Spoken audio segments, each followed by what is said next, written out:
Hello all, welcome to Mythologics YouTube channel. ఈరోజు అమ్మ మాట. రక్తం ఇచ్చేవారికి కూడా మంచిదే. అవసరంలో ఉన్న వారికి రక్తదానం చేస్తే వాళ్ళ ప్రాణాలు నిలబడతాయి. అయితే రక్తం తీసుకున్న వారే కాదు, ఇచ్చిన వాళ్ళకి కూడా మేలే జరుగుతుందని, ముఖ్యంగా క్యాన్సర్, గుండె జబ్బుల నుంచి రక్షణ లభిస్తుందని లండన్లోని ఫ్రాన్సిస్ క్రిక్ యూనివర్సిటీ పరిశోధనలు చెబుతున్నాయి. 60 ఏళ్ళు ఉండి 100 సార్లు రక్తదానం చేసిన వాళ్ళని, 40 ఏళ్ల లోపు ఉండి 5-6 సార్లు రక్తదానం చేసిన వాళ్ళని కలిపి శాస్త్రవేత్తలు కొన్ని పరిశోధనలు చేశారు. సాధారణంగా మన రక్త కణాల్లో వయసు పెరిగే కొద్దీ కొన్ని జన్యుపరమైన మార్పులు జరుగుతూ ఉంటాయి. ఈ మ్యుటేషన్ల కారణంగా లుకేమియా వంటి బ్లడ్ క్యాన్సర్లు వస్తుంటాయి.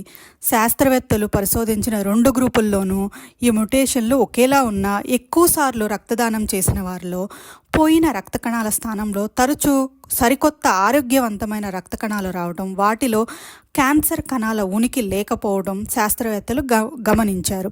అలాగే ఈ కొత్త రక్త కణాల వల్ల రక్తం చిక్కబడకుండా కూడా ఉంటుందంట.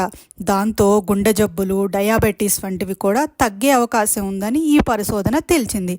అందుకే వీలు కుదిరినప్పుడల్లా రక్తదానం చేయటానికే ప్రయత్నించాలని అంటున్నారు. Thank you.